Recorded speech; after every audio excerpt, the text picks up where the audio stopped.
Picture it. You're relaxing on your bunk on the International Space Station, and suddenly, you look up and you see something that you've never in your wildest dreams imagined in space. A gorilla. Or at least, a man in a gorilla suit. And that's exactly what happened in 2016, when astronaut Scott Kelly roamed the corridors pranking crewmates. The gorilla suit was a gift from Kelly's twin, Arizona Senator Mark Kelly, to celebrate their shared birthday and help liven up his brother's long year aboard the ISS. And it worked!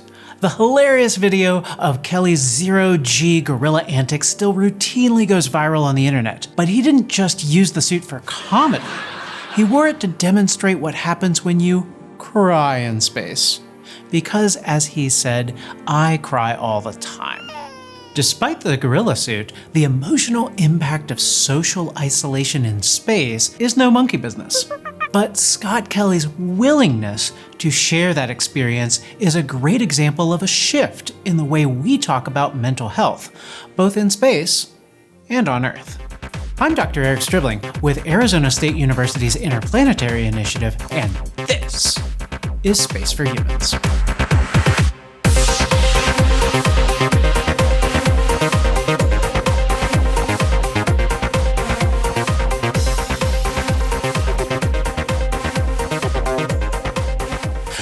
Flashback to 1962, when John F. Kennedy makes his famous speech at Rice University calling on Americans to do hard things, like land on the moon and beat Texas at football. Seriously, look it up. There was no question at the time that the first American astronaut on the moon would be a man. But what kind of man? He was going to have what writer Tom Wolfe called the right stuff. And we talked in earlier episodes about what the right stuff looks like physically. Tall, strong, trim, reference man. NASA put physical challenges first when narrowing their pool of applicants for the first crew of astronauts, because endurance would be so important. They considered stuntmen, race car drivers, and even circus performers. But they finally settled on military test pilots. The 7 men of Project Mercury who would soon take America to space, from John Glenn to Alan Shepard, all had what NASA considered the right stuff. They were brave, they were ambitious, they were risk takers, and they could watch rocket after rocket explode and still dream of climbing aboard one. Like today's astronauts, the men of the Mercury 7 underwent years of rigorous physical and psychological training, but their selection and treatment were also clearly founded in a lot of the social and cultural assumptions of the time. The right stuff didn't just include physical endurance and a college degree, it celebrated a very traditional kind of masculinity. They were tough, strong, military men, the kind of unbreakable heroes who wouldn't experience problems like stress or depression or anxiety. Except they did. They got tired, they got frustrated, they got lonely, and sometimes they rebelled. In 1968, the commander of the Apollo 7 mission disobeyed ground control after he and his 2 crew members became the first astronauts ever to catch a cold in space. In 1995, 2 Russian astronauts were fined for mutiny after they refused to do a scheduled spacewalk. In the 70s, one commander even switched off the radio to ground control so that he and his crew could take a day off. When they resumed communication the next day, they successfully negotiated for an 8 p.m. end to all workdays. I wonder what time zone that was on.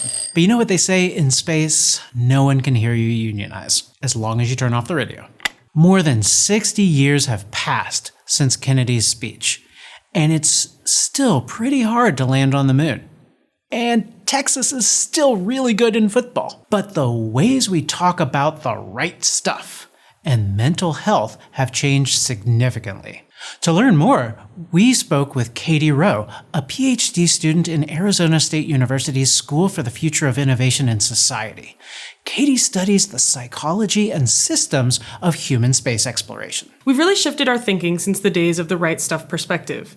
We understand so much more now about how things like trauma, anxiety, and stress affect the mind. Even things like poor sleep and poor diet can impact the way we not only perceive the world, but interact with it. And that impact becomes all the more important when your whole view of the world is through a window on the ISS.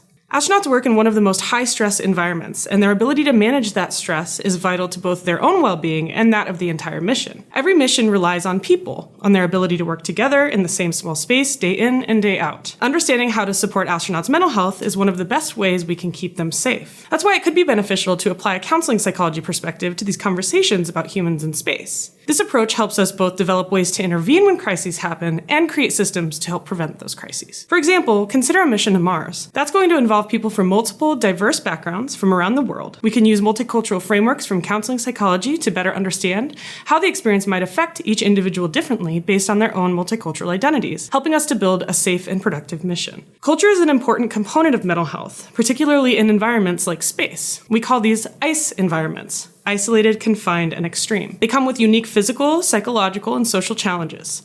Meeting those challenges requires both compassion and creativity. Think back to Scott Kelly's gorilla suit. Maybe the gorilla suit didn't have a specific function that would tick a box on an engineer's checklist, but it was clearly helpful from a mental health perspective. It was also a birthday gift from his brother, and birthdays have been essential social and cultural rituals on the ISS. Over the years, astronauts have celebrated with everything from oranges, to a penlight stuffed in a brownie, to Chris Hadfield's strange stack of tortillas, peanut butter, honey, and maple syrup. Right now, astronauts get a certain amount of payload for personal items, but as our technologies get better and our payloads get less expensive to send, how will we weigh the importance of things like gorilla suits and maple syrup? Imagine we send a mission to Mars. Do we take the payload cost of sending flour and eggs and baking powder so they can bake a birthday cake? From an engineer's perspective, that stuff might not be important. It might not be the right stuff. But to an astronaut on their way to Mars who can no longer even see the Earth through the window, the chance to play the guitar or prepare a cultural dish might make all the difference.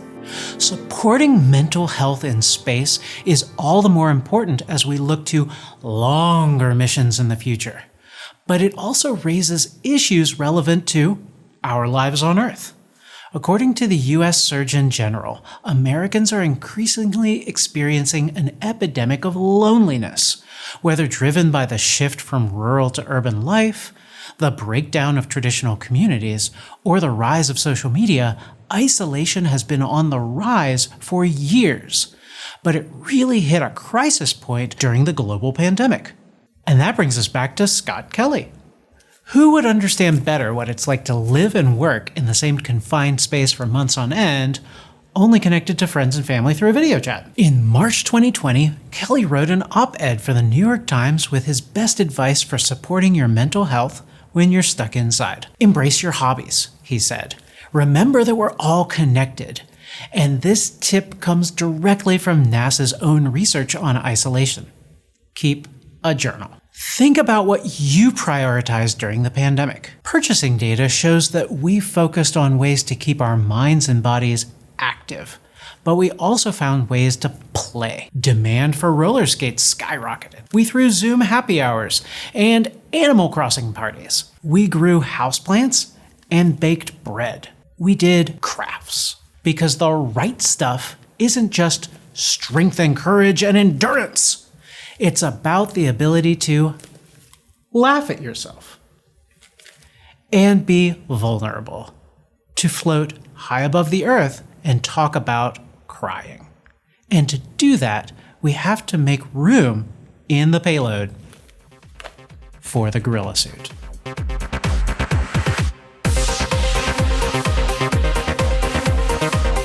Like, subscribe, and hit that notification bell for more Space for Humans.